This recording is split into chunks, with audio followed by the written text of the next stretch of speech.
Chapter 1 of Pride and Prejudice by Jane Austen. Mrs. Bennet, read by Beth Thomas. Mr. Bennet, read by Andy Minter. Jane Bennet, read by Elizabeth Klett. Elizabeth Bennet, read by Arielle Lipshaw. Mary Bennet, read by Tina Dan. Catherine Bennet, read by GabrielleC. Lydia Bennet, read by BumbleVee. Mr. Bingley, read by John Fricker. Mr. Darcy, read by Peter Bishop.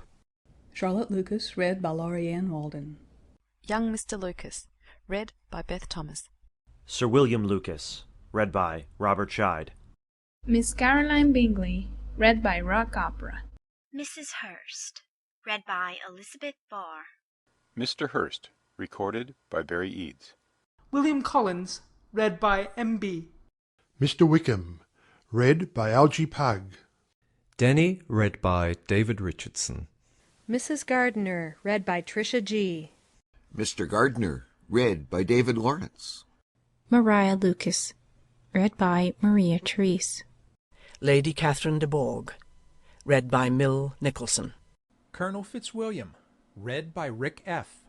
Mrs. Reynolds, read by Esther. Mrs. Hill, read by Nadine Eckert-Boulet. Butler, recorded by Barry Eads. Mrs. Phillips, read by Deborah Lee. Narrated by Deborah Lynn. Pride and Prejudice by Jane Austen, Chapter 1.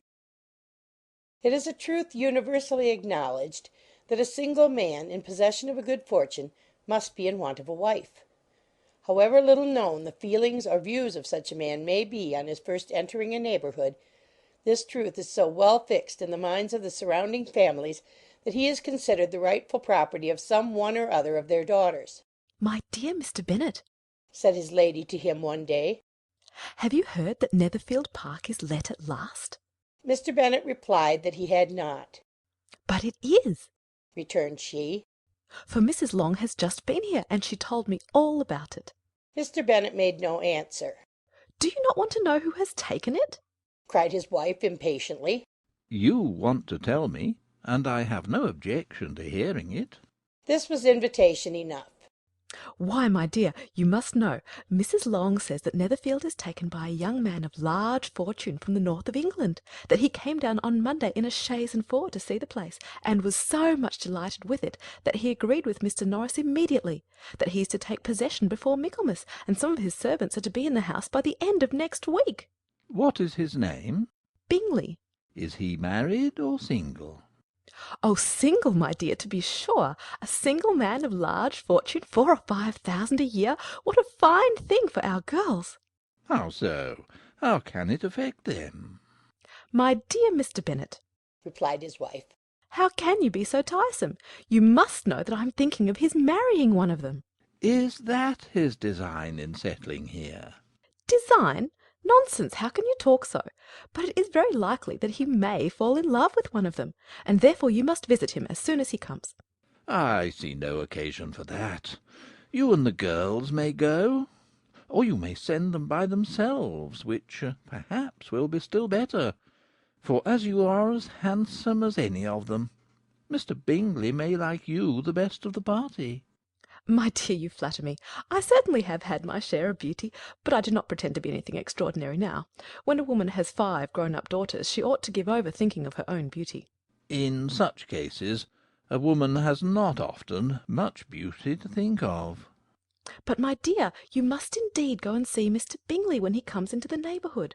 It is more than I engage for, I assure you.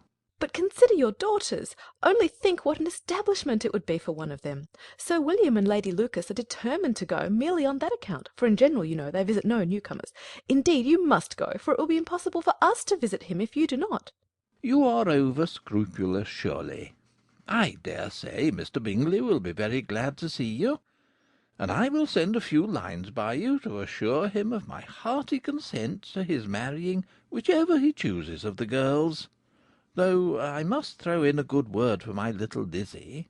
"I desire you will do no such thing. Lizzie is not a bit better than the others, and I'm sure she is not half so handsome as Jane, nor half so good-humoured as Lydia, but you are always giving her the preference." They have none of them much to recommend them, replied he. They are all silly and ignorant, like other girls. But Lizzie has something more of quickness than her sisters. Mr. Bennet, how can you abuse your own children in such a way? You take delight in vexing me. You have no compassion on my poor nerves. You mistake me, my dear. I have a high respect for your nerves. They are my old friends. I have heard you mention them with consideration these last 20 years at least. Ah, you do not know what I suffer. But I hope you will get over it, and live to see many young men of 4,000 a year come into the neighbourhood. It will be of no use to us if 20 such should come, since you will not visit them. Depend upon it, my dear, that when there are 20, I will visit them all. Mr. Bennet was so odd a mixture of quick parts, sarcastic humour, reserve, and caprice, that the experience of 23 years had been insufficient to make his wife understand his character. Her mind was less difficult to develop. She was a woman of mean understanding, little information, and uncertain temper. When she was discontented, she fancied herself nervous. The business of her life was to get her daughters married. Its solace was visiting and news. End of chapter 1.